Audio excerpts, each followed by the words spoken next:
Hay sitios donde la música es, bueno, es mucho más que música. Es literalmente la memoria de un pueblo.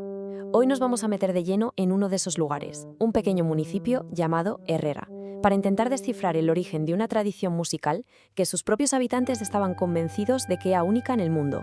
Vamos a ver qué secretos esconde su Semana Santa. Para este análisis nos vamos a basar en un estudio local muy detallado que precisamente buscaba resolver el misterio de estas melodías.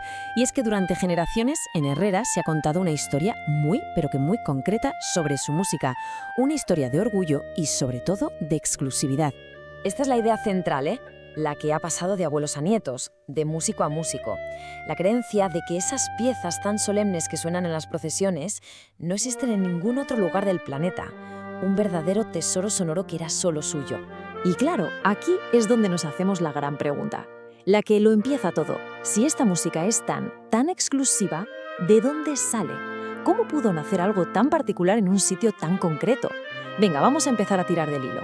Bueno, para resolver cualquier enigma, lo primero es conocer a los protagonistas. Y aquí no hablamos de una sola melodía, sino de un conjunto de 4 piezas. Ellas son el corazón de toda esta tradición. Se llaman así: Miserere, Stabat Mater, Salmo y Los Clavos. A simple vista, solo con oír los nombres ya nos suena a algo con mucha historia detrás, ¿verdad? Pues estas son nuestras primeras pistas y las más importantes para resolver este misterio. Es que, en cuanto te pones a analizar los nombres, la historia empieza a salir sola. Lo que parecía un secreto local, de repente, ¡zas!, nos conecta con siglos de música en toda Europa. A ver, el Miserere.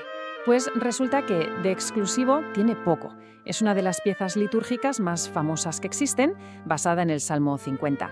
Hay versiones legendarias, como la de Allegri, así que la primera pieza ya nos saca del pueblo y nos lleva a la gran tradición clásica. Con el Stabat Mater pasa exactamente lo mismo. Es un texto medieval súper conocido sobre el dolor de la Virgen y genios como Pergolesi o Haydn crearon obras maestras con él. El patrón se repite, ¿no? Segunda pieza, segundo origen clásico clarísimo. Y... Salmo.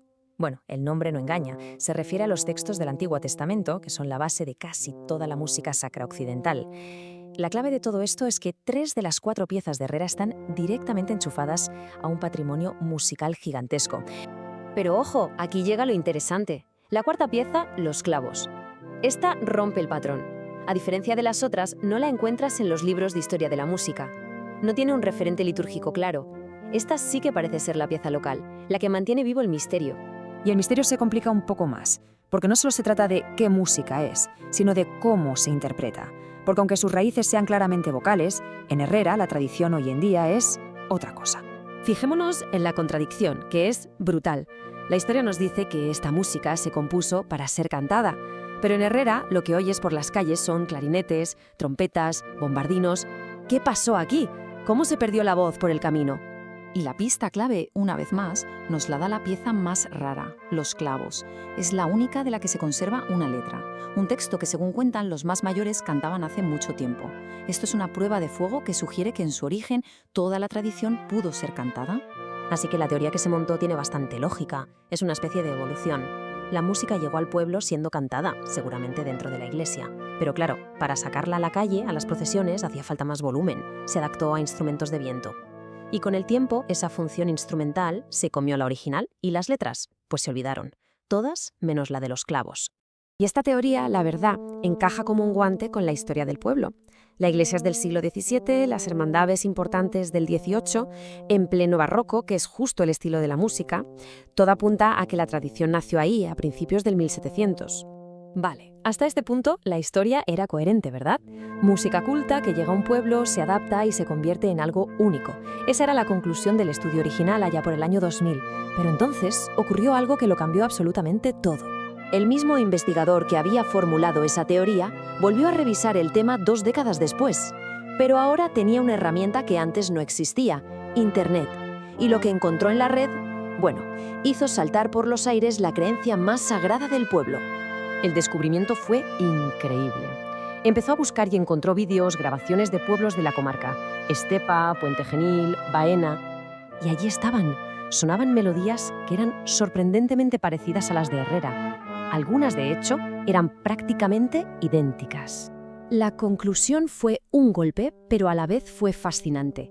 La música de Herrera no era una isla solitaria, formaba parte de un archipiélago, de una tradición musical que compartían varios pueblos en el corazón de Andalucía. El gran mito local se había derrumbado. Pero entonces, ¿qué pasa? Si la música no es exclusiva, ¿pierde su valor? Pues no, para nada. De hecho, el final de esta historia no es una decepción, sino todo lo contrario. Es el descubrimiento de lo que de verdad hace único a Herrera. Esta es la nueva pregunta y es la más importante de todas. Ahora que sabemos que no son los únicos, la pregunta es, ¿qué es lo que han hecho en Herrera que sea tan especial y digno de admiración? Y la respuesta es simplemente extraordinaria. La verdadera proeza de Herrera no es el origen de su música, sino su increíble capacidad para conservarla. Mientras que en otros pueblos quizás se perdieron piezas por el camino, ellos han mantenido el pack completo, las 4. Han desarrollado un estilo propio de tocarlas y, lo más importante, han hecho de esa música un pilar de su identidad durante casi 3 siglos.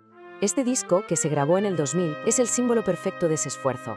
Es la prueba de una comunidad que lucha por proteger y pasar su legado a la siguiente generación, para que esas melodías no se callen nunca.